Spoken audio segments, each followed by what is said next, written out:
untuk membuat kita objektif, bukan untuk menjelekkan. Karena saya pikir agama lain pun ada sejarah kelamnya, dan bukan agama itu yang salah, karena bisa jadi karena agama ini yang telah ditafsirkan oleh banyak orang. Agama ini telah dipolitisasi, sudah ada kepentingan-kepentingan di dalamnya. Entahkah itu adalah kepentingan kekuasaan, kepentingan ekonomi, dan kepentingan lainnya. Assalamualaikum warahmatullahi wabarakatuh, sahabat Indonesia. Terima kasih bagi yang telah mengklik video ini. Kali ini saya akan membahas beberapa sejarah Islam yang kelam yang berdasarkan oleh buku yang ditulis oleh Farag Fauda dari Mesir yang berjudul Al-Aqiqah Al-Ghaibah, yang dalam bahasa Indonesia berarti kebenaran yang hilang. Nah, sebelum lebih lanjut, saya disclaimer dulu bahwa saya tidak bermaksud untuk menjelekkan agama Islam sehingga saya membuat video ini. Saya adalah orang yang beragama, karena bagi saya agama itu adalah sistem moral tentang apa yang baik dan apa yang buruk. Lalu kemudian agama mengajarkan kita bagaimana berkomunikasi dengan orang lain, bagaimana membangun komunikasi dengan orang lain dengan baik, bagaimana kita bertindak terhadap lingkungan sekitar kita sehingga lingkungan itu memberi kemanfaatan bagi semuanya, bagaimana kita beribadah kepada Allah Subhanahu wa taala, bagaimana kita beribadah kepada Tuhan. Lalu kemudian agama juga mengajarkan bagaimana menjadi warga negara yang baik. Jadi bagi saya agama itu sangat penting, sehingga tidak ada tendensi apapun dalam video ini. Video ini hanya menjelaskan bagaimana isi buku Farag Fauda tentang kebenaran yang hilang itu.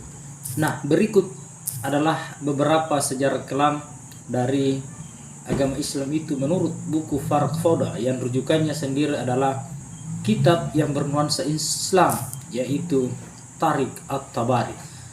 Nah, yang pertama menurut saya sejarah kelam itu adalah penulis buku dari kebenaran yang hilang itu, yaitu Farag Fauda. Farag Fauda diberondong oleh peluru setelah beberapa ulama di Mesir menghalalkan darah dari Farag Fauda.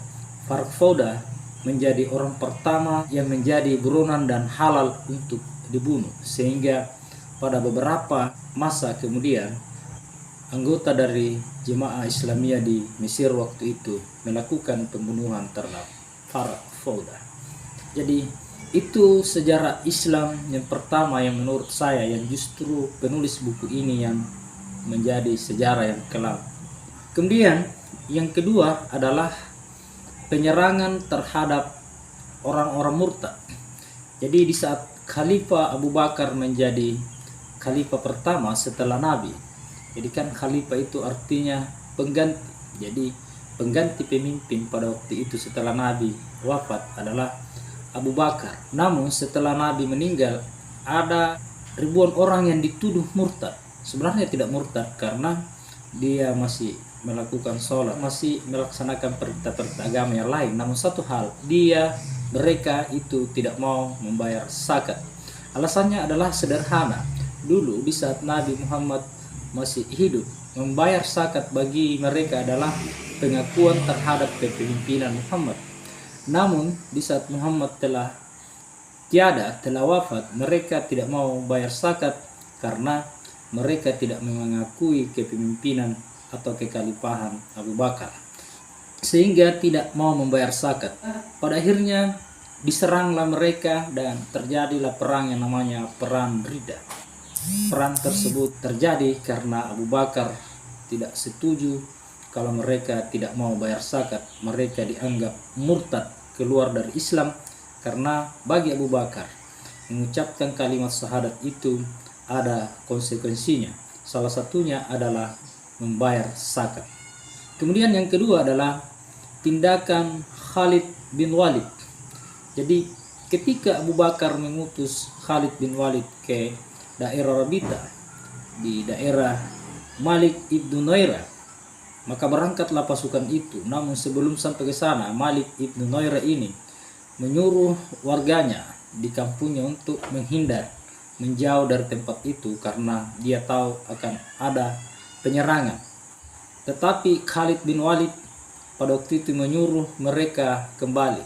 Mungkin dengan maksud tidak akan diapa-apakan, tetapi ternyata setelah Malik bin Nuwairah ini kembali ke kampung halamannya, mereka dihabisi dan dibakar rumahnya. Bahkan istri Malik bin Nuwairah ini diambil oleh Khalid bin Walid, dan hal ini dibenarkan oleh Abu Bakar As-Siddiq sebagai khalifah pada waktu itu. Itu yang kedua. Kemudian yang ketiga adalah sepupu Ali melakukan korupsi yang bernama Abdullah bin Abbas. Namun ketika dikonfirmasi oleh Ali pada waktu itu sebagai khalifah, bukannya mendengarkan Ali, tetapi justru Abdullah bin Abbas ini mengambil semua yang ada di Baitul Mal, lalu kemudian melarikan diri bersama keluarganya. Jadi ternyata dulu juga ada korupsi. Bahkan Abdullah bin Abbas ini ditengarai juga telah mengkapling beberapa tanah berdasarkan laporan para pengikut Ali pada waktu itu. Kemudian yang keempat adalah Ali terbunuh. Jadi semenjak awal memang ada perselisihan di saat penggantian pemimpin atau khalifah, dimulai dari khalifah pertama. Awalnya banyak yang sepakati Ali lah yang paling berhak menjadi khalifah, tetapi pada waktu itu dengan sedikit trik ada sesuatu yang terjadi, pada akhirnya Abu Bakar menjadi khalifah. Nah, di saat Ali menjadi pemimpin, sudah terbentuk dua kubu yang sangat-sangat luar biasa tindakannya yang membuat Ali sampai terbunuh.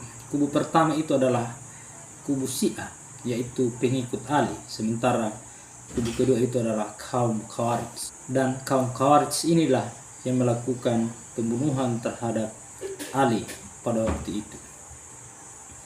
Itulah beberapa kisah kelam dari agama Islam. Sebenarnya masih ada beberapa dalam buku Farak Fauda itu yang berjudul Kebenaran yang Hilang, tetapi hanya ini yang saya sampaikan. Bisa ditelusuri di banyak video-video di YouTube untuk membuat kita objektif, bukan untuk menjelekkan. Karena saya pikir agama lain pun ada sejarah kelamnya, dan bukan agama itu yang salah, karena bisa jadi karena agama ini yang telah ditafsirkan oleh banyak orang. Agama ini telah dipolitisasi, sudah ada kepentingan-kepentingan di dalamnya. Entahkah itu adalah kepentingan kekuasaan, kepentingan ekonomi, dan kepentingan lainnya. Jadi jangan berpikir bahwa ternyata agama yang dibawakan Nabi itu adalah agama yang salah. Bukan agamanya yang salah. Mereka yang menafsirkan dan menafsirkan ini yang kemungkinan mengalami kekeliruan. Saya pikir pembunuhan Farak Fauda juga itu kontroversi. Masa seorang penulis mengungkapkan apa yang sebenarnya terjadi di masa lalu, itu bisa saja menjadi pelajaran bagi kita, tetapi malah dilakukan penindakan, dihalalkan darahnya, bahkan menjadi orang pertama yang halal dibunuh di Mesir pada waktu itu. Saya pikir demikian. Bagi yang baru mengklik video ini, mohon dibantu subscribe. Insyaallah subscribe itu gratis. Semoga channel ini bisa berkontribusi terhadap peradaban yang akan datang. Assalamualaikum warahmatullahi wabarakatuh.